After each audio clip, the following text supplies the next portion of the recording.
एक जानित अपराध, एक अजानित अपराध। अजानित अपराध हम जानते नहीं, लेकिन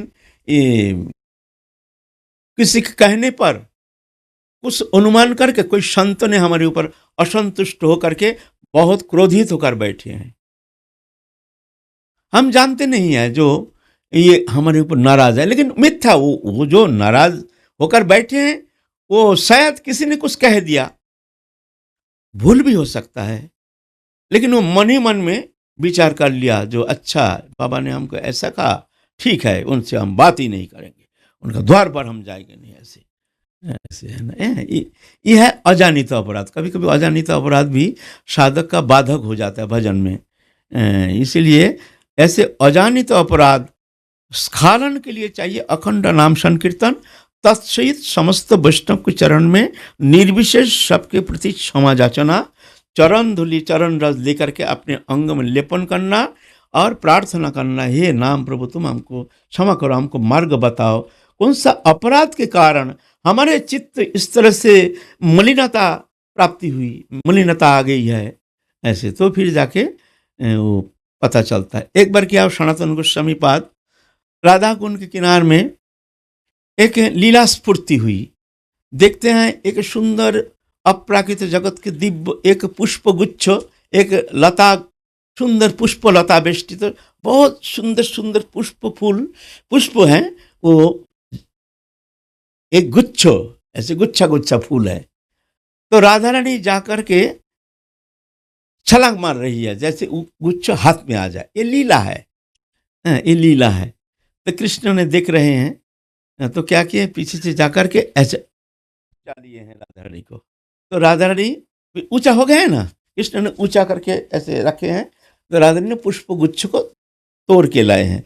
इतने में क्या हुआ, पुष्प गुच्छ जब पकड़े हैं, कृष्ण छोड़ दिया।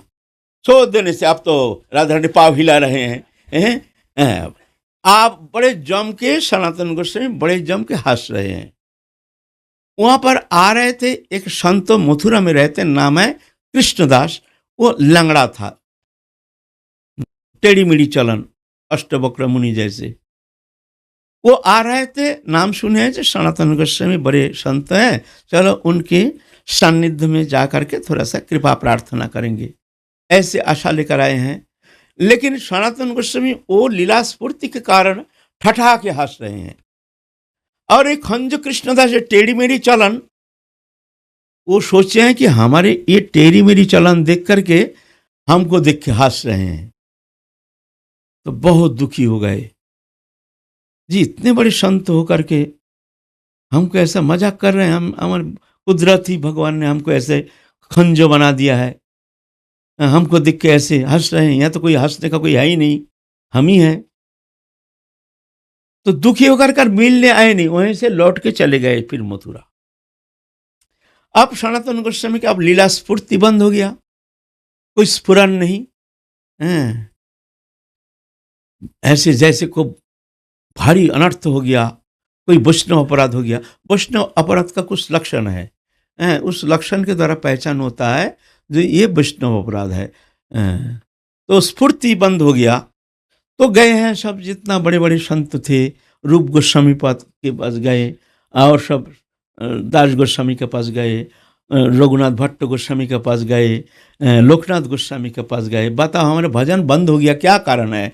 हम किसी के पास तो हम गए नहीं, हमने तो कोई अपराध का कोई संभावना ही नहीं है, हम तो किसी के पास गए ही नहीं, संभाषण ही किए नहीं, एकांत में रहते हैं, अपराध कैसे बन गई है? तो कोई कोई संत कहते हैं हाँ, ये अजानित अपराध हो सकता है। आप एक काम कीजिए, समस्त संत के पास जाइए, समस्त संत के पास जाइए, तो कोई अगर असंतुष्ट हो गया तो पता चलेगा। उस समय इतना, अभी जो हजारों संत हैं ब्रजमंडल में, ऐसा नहीं, पूरा जंगल जंगल था, भजन करना उतना सहज नहीं था, खाने को मिलता नहीं था, रोटी मिलता नहीं था, बड़ा कठिन था भजन करना। एकमात्र जो भगवत प्राप्ति ही जीवन का एकमात्र उद्देश्य लेकर आते थे, सिर्फ ऐसे ही संत ब्रजवास के लिए आते थे उस समय। तो सीमित संत हैं, तो सनातन गोस्वामी एक एक करके सबके पास जा करके, महाराज ठीक है ना, महाराज ठीक है, हाँ ठीक है ठीक है ठीक है, आप कौन है, बाकी है ना, मथुरा में एक संत हैं खंज कृष्णदास, चलो उनके पास भी जाएं।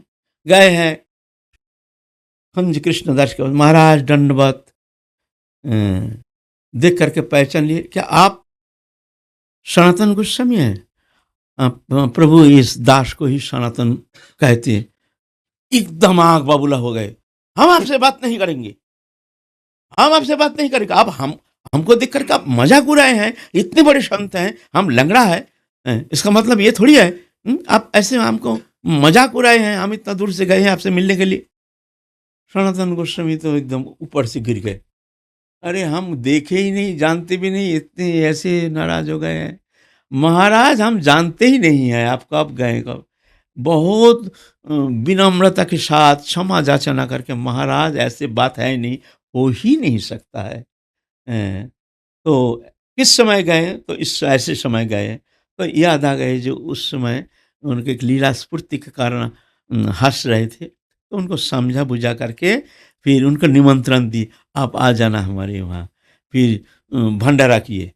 इतना बस वैष्णव व्रत का भय, उस समय भंडारा कैसे होता था, हमारे जैसे सेठ बुला करके सेठ का पैसे से भंडारा नहीं, उसमें भंडारा होता था, माधुकुरी करते थे, कोई नहीं तो चून भिक्षा करते थे, जंगल के घास पत्ता लता आदि उबाल करके नमक दे के गृहस्थी के घर से थोड़ा सा जो भी मिल जाए उसको तेल मसाला दे करके ये भिक्षा, माधुकुरी भिक्षा, इसको भंडारा कहते थे। माधुकुरी के भंडारा ऐसा नहीं, छप्पन रसगुल्ला गुलाब जामुन ये नहीं, ऐसा नहीं, उसमें ऐसे भंडारा फिर जाके शांत किए हैं ना।